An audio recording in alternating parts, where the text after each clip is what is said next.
So today we'll be talking about the rational method, which, as I said, is a major universal formula or method for designing sewer and stormwater. And last week, I believe we dealt more with the sewer aspect, which I said from my charts, column 1 to column 5 is talking about the wastewater, which is the foul sewer. Okay, and just to refresh our mind, the first thing we did was to put in the first starting point, the ending point. And by the way, the material we use is something like looks like this. I'm trying to hear them speak. Yeah, these are typical design case study. These are typical design case study. Well, just give me 1 minute, please.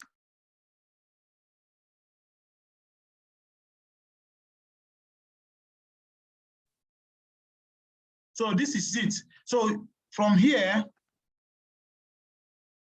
this catchment A, catchment B, catchment C, catchment D, catchment E, F, and G. So for the sewer, we assume that their house is connecting to this pipe, or all the discharge coming from this catchment comes into this. From here, it flows into this. Once it gets here, the one from B joins it. When it comes to D, the one from C joins it, and so on and so forth. So this is the diagram, this is the layout, which is more regular, and we now have to convert it into a chart like this in Excel. And this becomes our calculation sheet. It is out of this calculation sheet that we'll get our pipe sizing, which is the final output we are looking for. Once we get that pipe sizing, the output, we'll now go back to the AutoCAD and then detail it, put in the slope, put in the diameter, and put in the length of the pipe. These are the 3 things you specify in your detail. I'll show us one shortly, the one that have been done before. So in order not for us to meet up, last week we now put the beginning. This becomes the area. Now this is the catchment area of catchment A. Now we also did a calculation for the wastewater. What is the amount of wastewater coming from catchment A? And this is how we got it. The wastewater discharge coming from catchment A is the water demand, because we say that what goes in is what goes out, as in law of continuity. So what you consume is what you produce. So the water demand multiplied by the population density, then multiplied by this peak factor. This peak factor has been recurring both for sewer, stormwater, and water reticulation. There's always a factor of safety in engineering to take care of some unknown. Okay, then we now added infiltration water, because I told us that hardly did you see any sewer line that does not have external water infiltrating, because it's running on groundwater. So there's always that element of it's something inexplicable, but that is what the code said. You should make provision for infiltration water. Okay, now the wastewater demand, as we are given, is 130 liters per capita per day. And the population density or the land use of that area is 100 capitals per hectare, 100 heads, 100 people per hectare. We discussed this last week. To convert it from day to seconds, we divide by 86400. Then we multiply by a P factor of 2, which is what we have been using for water reticulation. And then we added infiltration, small, very negligible infiltration factor to take care of infiltration water. So that is how we got 0401. So this is the wastewater coming out from per hectare. And per hectare is 100 persons. So for every 100 persons, which can be 10 houses or whatever, depending on the type of buildings, we have a wastewater discharge of 0.4 liters. That is the water coming out. So if you now multiply by 15 hectares, it will give you the commensurable wastewater coming out from coming out from the catchment of this magnitude. And that is what you have here. And because it does not have antecedents, it does not have upstream, this becomes this also. When it comes to catchment B, the catchment area is 5. And of course, the wastewater discharge is the same, because it's the same number of, the same type of human beings, quote. You multiply by that, you get 2.19. But because catchment B is on the downstream of catchment A, it becomes this catchment A plus catchment B gives you the real value for catchment B. This should not be a problem for us, gentlemen, because this was the same thing we did in our, what do you call it? In our water reticulation design. It's the same thing. Once somebody is downstream, then it means that the water demand at that point will be summation of what is upstream and what it is, what is base, the base demand plus the upstream demand will give you the current demand, that sort of thing. So that's what we did for all of them, and this is how we finished our stormwater design. And last week, based on this value, we're able to size them. Hello? Yeah, we'll see what designs are. That's the way we are now. No, highways from next week. So maybe you have to join from next week. Okay, sir.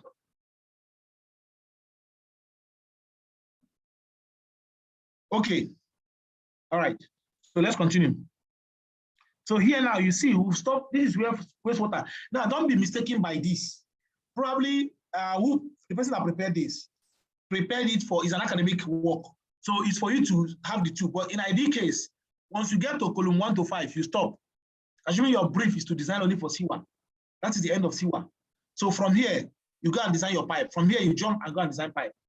But this one is to show you it is the same method, and so it was segmented into wastewater and stormwater. So let's just move into stormwater.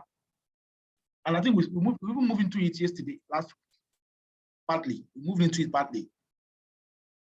So moving into stormwater, the first thing we did was to determine the peak runoff. Peak runoff simply means what it is contributing area, what is the ratio of the paved area and the unpaved area, because it is the paved area that will contribute to runoff. Unpaved area will infiltrate water. So from there, we got 0.37. We all know how we got it. When we did our catchment characterization, we got 0.371. And then we multiply this 0.371 by the catchment area. And it now gave us the real impervious area. So this is A imperv. So this is A imperv, which will now give us 580. Now, we calculate what we call time of flow. Remember, we already fixed our travel time for 10 minutes. 10, 15 minutes, yeah? 10 minutes, I think. Say you use between 10 and 15 minutes as your rain duration. And we now say that maximum runoff occurs when travel time is equal to rainfall duration. It makes sense. It makes a lot of sense. I've shared the document online. I'll share it again. I've shared it, those who came early. I'll share it, sir. The chat I got online. Okay. Now, what you have here is just to confirm that the travel time is less than 10 minutes. Therefore, we use the value for 10 minutes. And that's why I keep saying that this is still an academic work.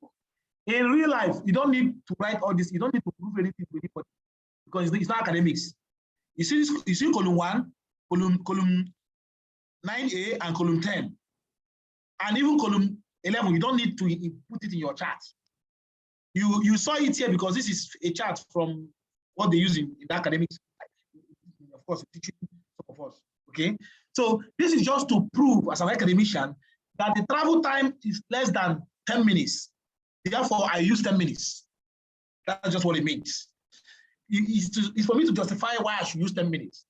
It is less than 10 minutes. When it is less than 10 minutes, the code says that rainfall is unreliable. The code recognizes the value at 10 and 15 minutes. And as I said, if you use your human knowledge and look at it, if rain starts in a SLA man, once after 15 minutes, you can predict if it's a heavy rain or a small rain. It's very simple. If the rain will cause flooding, the first 15 minutes or let's say 30 minutes, will give you the results. Once you see the intensity of the rain, once you see you've achieved some height in your rain gauge just for 15 minutes, okay? Professional people in early warning system we project flooding. We tell you, look, prepare for flooding. Any other thing that is falling after them is inconsequential. Okay, that's by the way. So now, how do you get the travel time? Velocity is distance over time. So when you get to our chart here, you look at this distance. This is the length. In this case, we fix velocity as 2 meters per second. I keep saying this. If you go to Google and Google it, Google will tell you that for stormwater, you assume a velocity of between 1.5 and 2. It's just there online. But the code says we assume 2. So we assume that the flood, the storm is traveling at a rate of 2 meters per second, which makes sense. So if you divide 500 by 2, it will give you 250. It means that once the rain drops, it takes it 250 seconds to flow into the drain. And that is when it counts anyway. So that is why you have this. So because it's less than this, we use the value for 10. And then we now go to our charts. We go to our IDF, which we did last week also. We go to our IDF chart.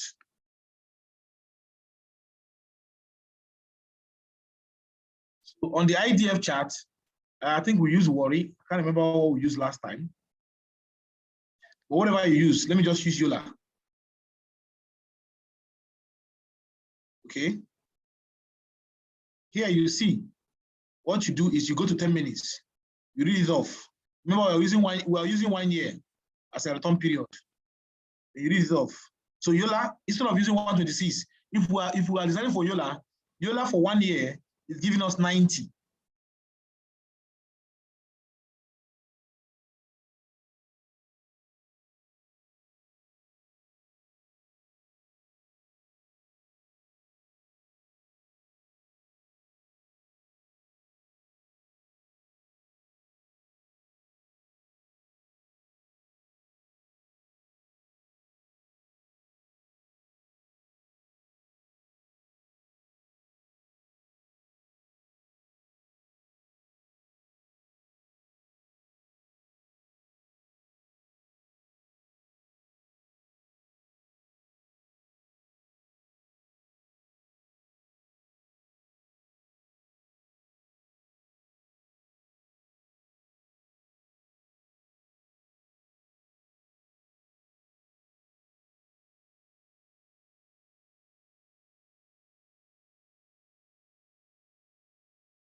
We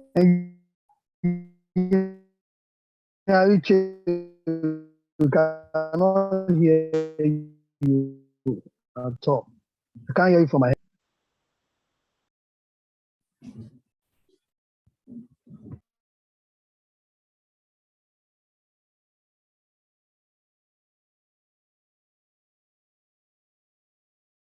So the idea is that the code says that your flow must not be more than 90% of the capacity of your pipe, whether you're using trapezoidal, rectangular, or any kind of shape. So in order to limit yourself to this, you divide your final value by 0.9. Some of you know that is the same thing as multiplying by 1.1. Dividing something by 0.9 and multiply by, so 1.1 is like you're giving it 10% extra capacity, is for safety, basically. And again, it's because it's academic work. So everything has to be detailed. So this one is what you have in your sheet, is the length of the pipe. This one is the slope. Why do you need this? You need the length and the slope so that you can justify the velocity and the travel time. So these two elements here is for you to be able to get this. So this is academic chart, as I said, but our takeaway is to get our Q, our discharge. And from our discharge, we upscale it by 10% to get this. So this, with this now, you go to your charts. So for the separate chart we have, which I gave us, if you check A20 against a slope of 1:200, 1:200 is 0.03, which is about 3% or thereabout. You will get 800 mm pipe.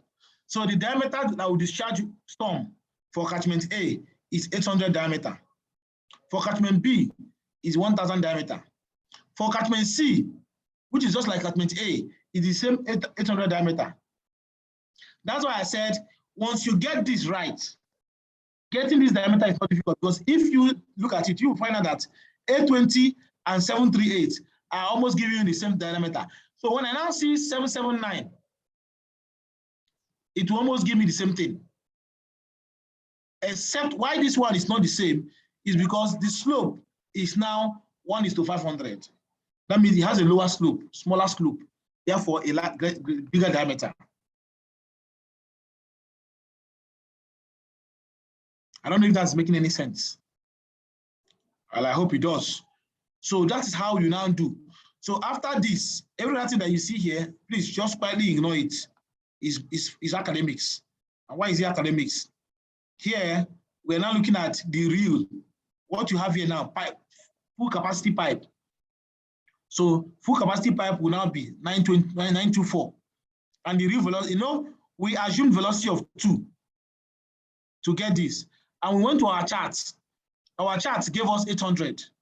But that chart that's giving 800, the real discharge will now be this. So in other words, I am designing for a discharge of 820. But the chart is not precise. The chart gave me asked me to use a diameter of 800. But the real discharge for diameter 800 is 924. And the real velocity now becomes 1.8 as against 2.0 that I used. So everything here now is just an assumption. And then the real time of flow is now 246. No consultant or no client to be asking you all this small thing. But this thing was developed in an academic settings. And in academic settings, every T must be crossed, every I must be dotted. So it is more detailed. But as I said, it doesn't have to be too detailed the way it is. And that was why I showed us the one that I have done practically. It doesn't have all this time of flow and all these things. But it is good for the purpose of learning, for the purpose of training, for you to also understand how these things came about. So how do we get the other one? So let's go through the chart, the one I prepared. So here, calculation of and size of for stormwater network. The assumption, we're using a single rain gauge that gives us 126 liters per seconds per hectare. We took the rain duration as 10 minutes. We can also use 15 minutes. We took a frequency of 0.2. In other words, if you take the inverse, that will be a 5 years return period rain. Frequency is 1 over return period. So we are designing for 4 or 5 years. That maximum storm that occur once every 5 years. That's the highest that can occur once every 5 years. Then we took the peak runoff as 0.37. So that means that 20% of the area contributing runoff. It means other areas are gardens. Gardens that will infiltrate water.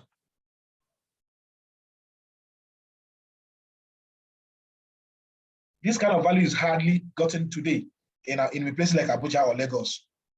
You can get it in other rural areas, but Ibadan, Lagos, Abuja, it's difficult to get peak runoff for 0.37 because people will use interlock, people will use cement.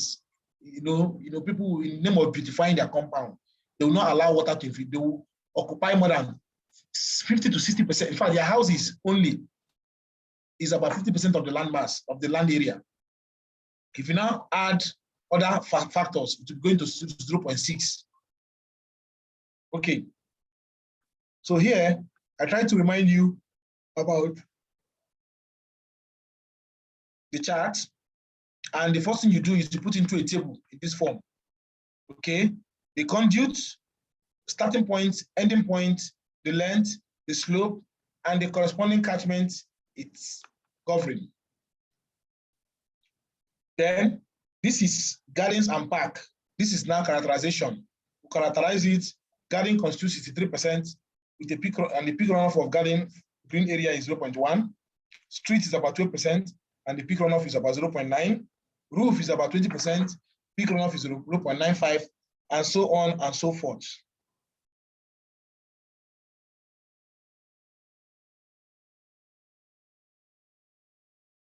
Rain duration is 10 minutes, and that is an indication for rural areas.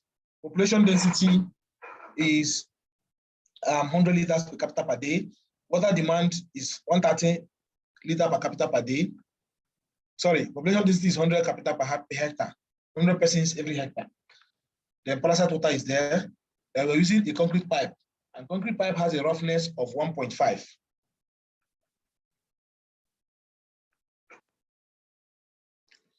Then we now to design, if you are designing the sewer, of course, you talk about the dry weather flow. Dry weather flow, as we said, is when there is no storm event. When there is no storm event. So when there's no storm event is the dry weather flow. So and the dry weather flow is calculated by what is the water demand times population density times a factor of safety, then plus infiltration water. Then for the storm, is simply rain intensity multiplied by the impervious area. The intensity of rain or the velocity of rain or multiplied by the area impervious.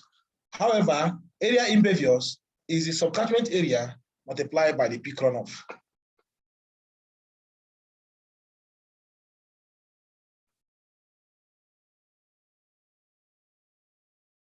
So for stormwater flow, the maximum Q is the, of course, we've done this before. From the charts, you don't need to, you just have to get the value from chart.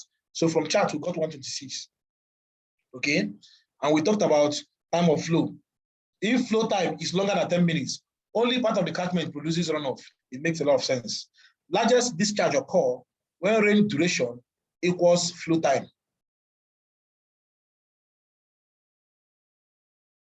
So when the flow time is unknown, we choose a velocity of 2. So for catchment A, the runoff discharge, or they call it the flow, is now the runoff intensity multiplied by the area multiplied by the peak runoff. So this is the area. If you multiply by the peak runoff, it will give you 5.8 for the area A, for catchment A. So 5.8 becomes the effective area contributing to runoff.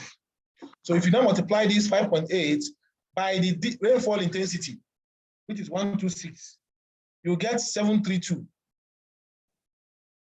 So 732 becomes our 732 becomes our, what do you call it again? Becomes the rainfall discharge. So we now go to our charts.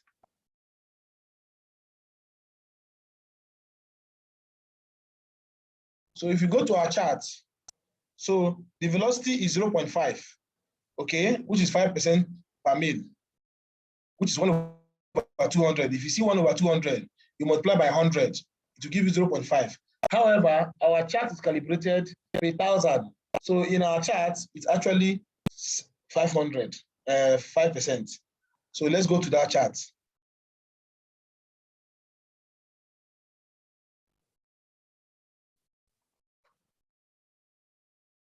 Is the chart not here?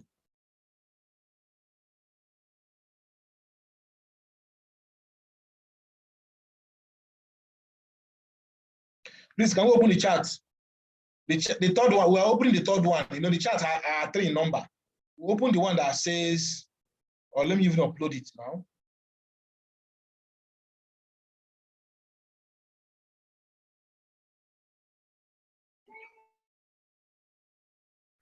So going to the charts, let me repeat what I just said. Going to the charts, this is 732 against 5 per mil. You land at 700. And velocity is about 1.8. Can you see that it's making sense? If you go to the charts, yeah, they got 800, we got 700. Yes, it's okay. It's okay. So it's a difference of 10. I think why they got 800 was because they were more precise, and maybe they didn't use my chart. But if you look at the chart very well, you might be getting something between 700 and 800, and the code says you should choose the bigger one. No two engineers can design the same thing, but they must fall within a kind of established boundary. Okay, if I do my design, I can get 100, you can get 120. It doesn't mean I'm wrong or you are right. It depends on my factor of safety and my scaling. Okay, so now we go to the next one. The next one is catchment B. After doing catchment B, we got 988. But this time around, against a slope of 3%, 3 per mil. So here, almost 8,000. I go up, and 3% is giving me about between 800 and 900.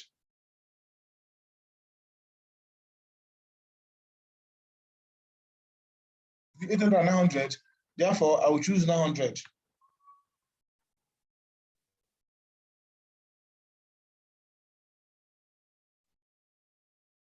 So for the next one, catchment C and catchment D, I want to give us 5 minutes to do it. Just see whether I can get the same results. Catchment C and catchment E. Catchment C and catchment D. In fact, catchment C to catchment E.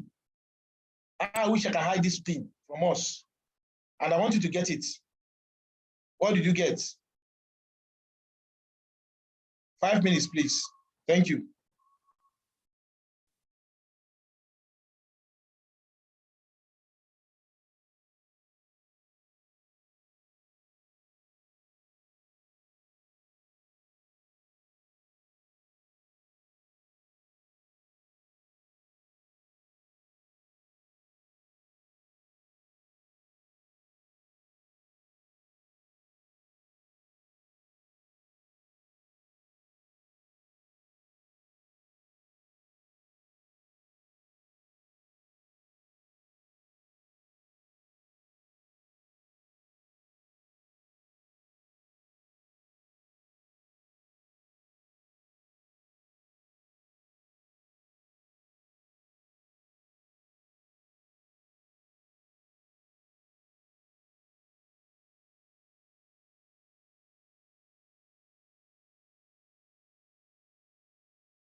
So what is the value for catchment D and catchment C? Can you just put your hand around it and see if you can get it? Somebody like me will not suffer myself doing catchment C. I'll just assume the value I use for the last value because it will work. It will work. We all do these things in design.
Okay.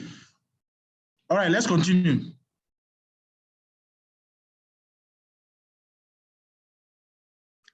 So this is how we go on. So for the pipe D becomes pipe D, C itself is 0.391. Impervious area is this.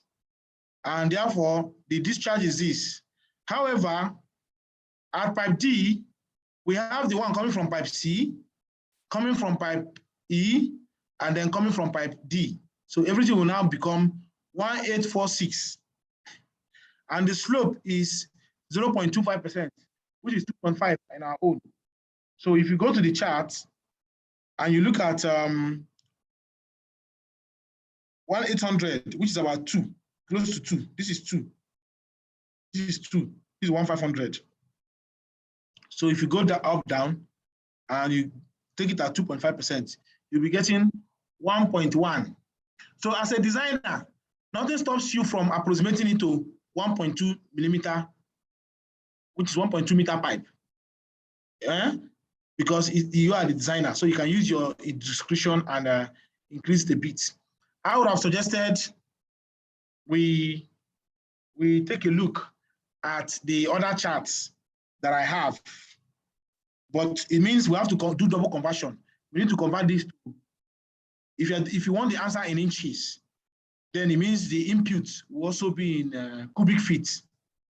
I think that might be difficult for some of us. If not, I would have attempted using the equivalent of a circular pipe here, just to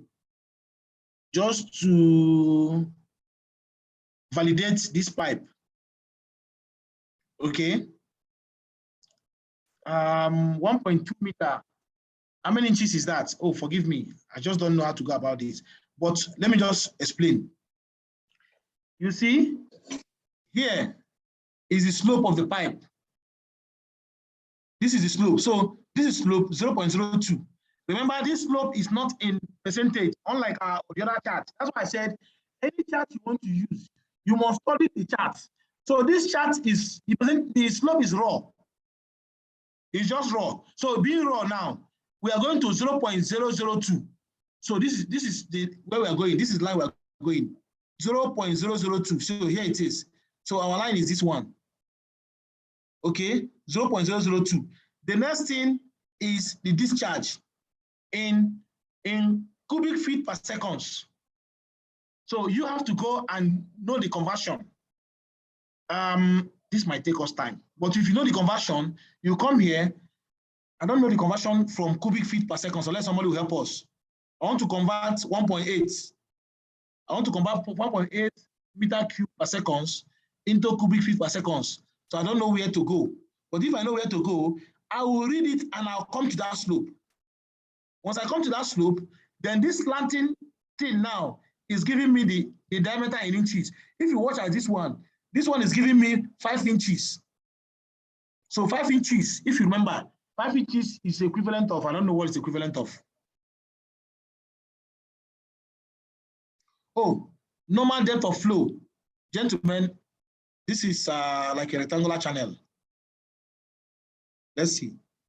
It's a pipe flow chart, 60 inches diameter. Okay, let me not just go there, but just take your time, print it out, and study it. If time will permit me, I will have gone to online and search for more charts. I can even say MIT. I'll go to MIT. I'll say MIT sewer charts. Let me see if they have something like that. MIT sewer design charts. Well, they even have a software itself, not even a chart.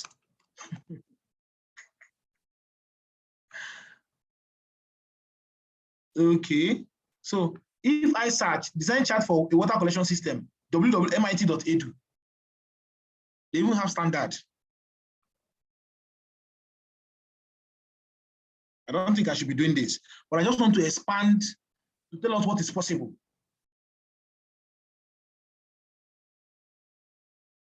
Okay.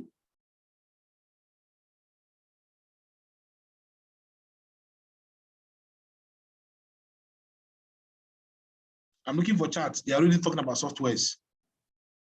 For me. I'm still backward. I can't see the chat here, but maybe a test or so.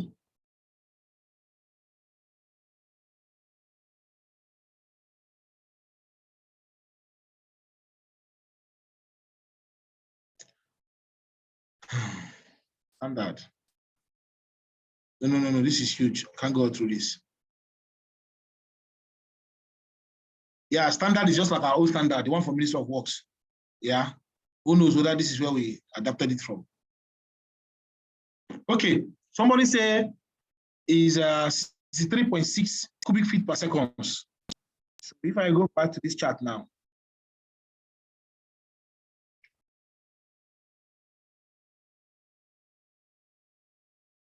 no, this is not the chart. I've left it. So I go to pipe flow. I'm not yet there. When I get there, I know, okay, I'm almost there.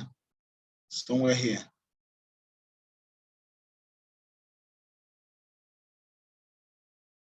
Okay, pipe flow. Okay.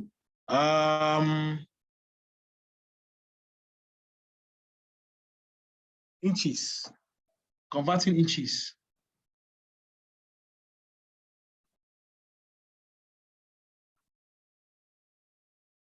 As I'm not recording, I know I'm not recording. The videos are there. Don't worry. I've done this training like 10 sessions. So I have the videos. So I'll place this. That one is off, but don't worry. I know how to handle it. And they're even small and tiny. And because they are small and tiny, I will have to go to my menu, view menu, or I'll go to window, no, choose. I'll say map display option. All these things are in the tutorials I will give you. So here, I will increase the node size. So let's say 8. Ink size to say 3.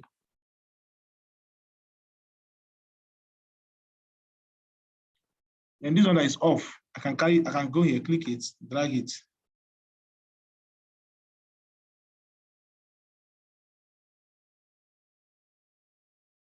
Where do we start now?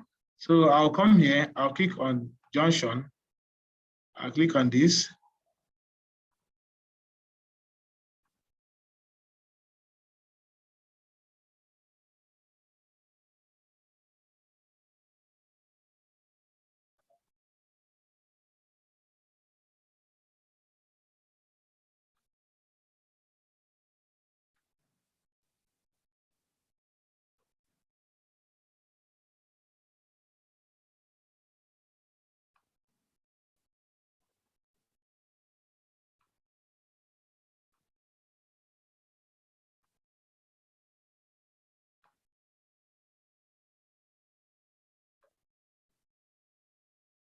Okay, no junction there.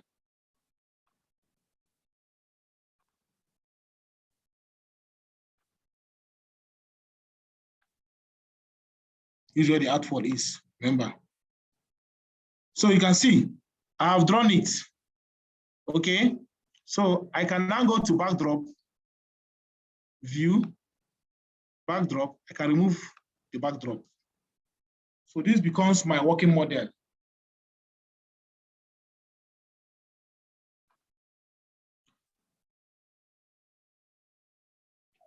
Somebody say we can't see your screen. Sure. Just refresh yours. Okay, you can see this is now the model.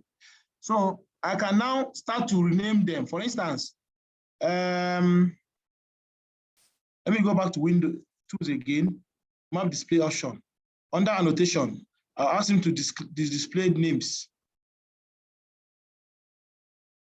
and to increase the font size to say 10. So this one is 1:1. If it's confusing to me, I'll click on this link, double click here, and I'll name it catchment A.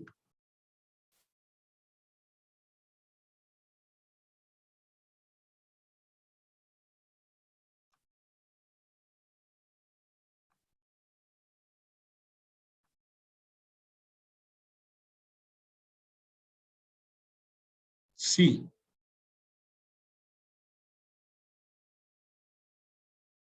Once you input the value, you click enter. So, but before then, I forgot something. I have to come to projects. I'll go to defaults. When I go to default, I'll give them names. I'll say, let my rain gauge answer gauge. Or just like we did in Ethernet. Then my conduit answer C. Or C underscore. So it will be C1, C2, C3. Then subcatchment, I will send the value. What is my area impervious? Impervious area is like 7%. The slope, I'll put it. Well, these are default settings. Then node link. What kind of node? If I click here, it will give me all the sections possible. Rectangular, trapezoidal, and so on and so forth. Circular. How many barrels? 1 barrel with just one big circular panel. So these dimensions are in feet unless given. If I want to change it from there, what I need to do is to also go and change my default into meter per second. So how do I do that? I can also go to project. I'll go to summary. I will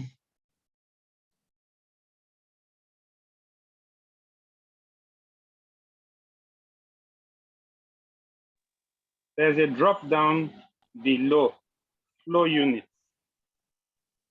Under where, sir? On the toolbar below. That's at the lowest point of the screen. Flow in unit, cubic feet per second. There's a drop down that you can. Okay, yeah, okay, sir. Yeah, thank you. Oh, you're already conversant with this. So here, I'll change it to liter per second. Then remember, auto length is off. You know, I've explained this in the other one. So once you do this, if you go back to set the defaults, for instance, you want to set the conduit type, it will give you the answers in meters. So here will now be 0.1 or 1.5 or 0.6. Let's say 0.8. A number of barrels is 1. And I'm using a circular pipe. So I'll set all these defaults. The conduit length, either I put it on, I'll assume it to be 100 feet. If I didn't put the value, it will assume 100 feet. But if I know the value, I'll put it. But these are our defaults. Okay, these are defaults. So I'll say, okay. So subsequently, if I now come to characterize, I will come here, I'll put the values, the inflow values. If it is a sewer flow, I'll put the sewer inflow value. The invert level is the surveyor's level, I'll put it. The maximum depth, I'll put it, and so on and so forth. So not to bore our time and not to waste our time, because these things are already somewhere in some videos. So all you need to do is, instead of me talking, let me send those videos. You can watch them. Then you also try to play around with the YouTube, with the tutorial in the software. Let me say this. This software is not too important. But it's just that we're in the age of software. We're in the age where consultant finishes his work and he wants his work to look good. He wants his work to have that added value, that futuristic appeal, or let's say modern appeal. So this is the software, the default software. But one thing I've also noticed again, and let me say it, and I'm saying, is that many companies have used this swim to develop more sophisticated, especially those in Canada. Canada have what they call PC swim. It is the bomb, but it's very expensive. So if you're working in Canada, there's a PC swim. Oh, they even have PC swim in India. Wow, it's becoming more interesting. Now this PC swim is the bomb. It even has, but look at the pricing. While EPA is free, and that is one I use for my training. This one, you have to pay for it. But this one even have GIS interface. You can import GIS. So this is what the software looks like. But it's basically interface of swim. Look at how it is. So what people have been doing, and what we have not been doing in this part of the world, is that all these open source softwares, you can pick up the code. The code is written in Python and MATLAB. You can take the code and you can bring in a different window interface. So the person who is telling me about micro drainage, if you check micro drainage, the back end, you will see that they must have taken the back end of swim, because The US government made it very open that if you're a developer, you can actually use it. So look at what PC Swim does. You can see here, all this pipe that I'm drawing like a child. You can see how PC Swim is drawing it real time. Even though this thing shouldn't be a big deal, I've done it before. So all of us know how to import this. You can see the interface of PC Swim. Another software that comes close to it is AutoCAD SSA. SSA is also good. The SSA in AutoCAD is also good. We look at the stream, PC Swim interface. It will help you detail, do all the mathematics calculation. And of course, look at the big boys using it PC Swim. But then I think it's very expensive.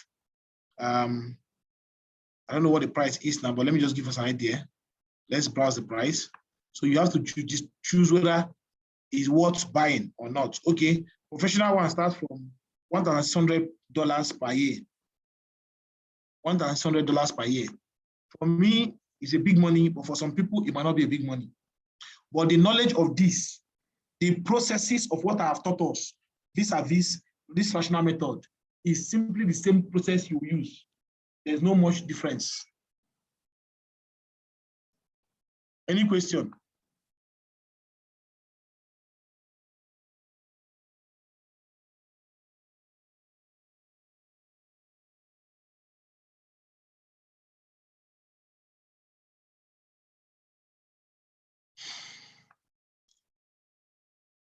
Okay, so somebody said micro, you say micro drainage. I suspect it would be a proprietary software. Okay, micro drainage is from UK, right? I don't want to go into that now, but you can explore it also. If I see the interface, I can see what it can do, and but all of them all are taking their back end from Swim. Swim has been around for 30 years. So let's go to YouTube and get the video to learn it. While I prepare to answer questions. So as usual, just go to InfraLAB.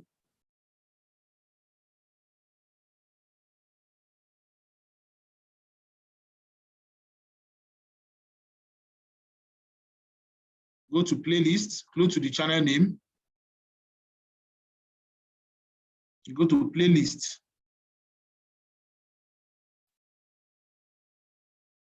We have, heaven knows, we have more than 10 videos.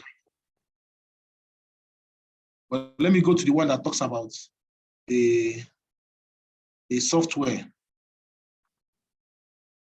Yeah. How to use Stormwater Manager. Okay, there's a 40 minutes video I'm going to share with us.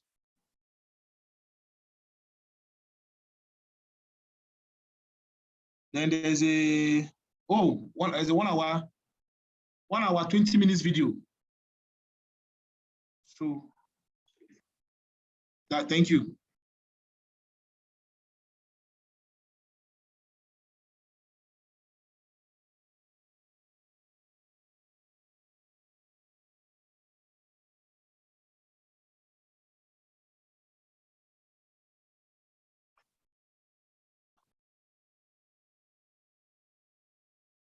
So it's already on our platform, and it's also going to be in our chat now shortly.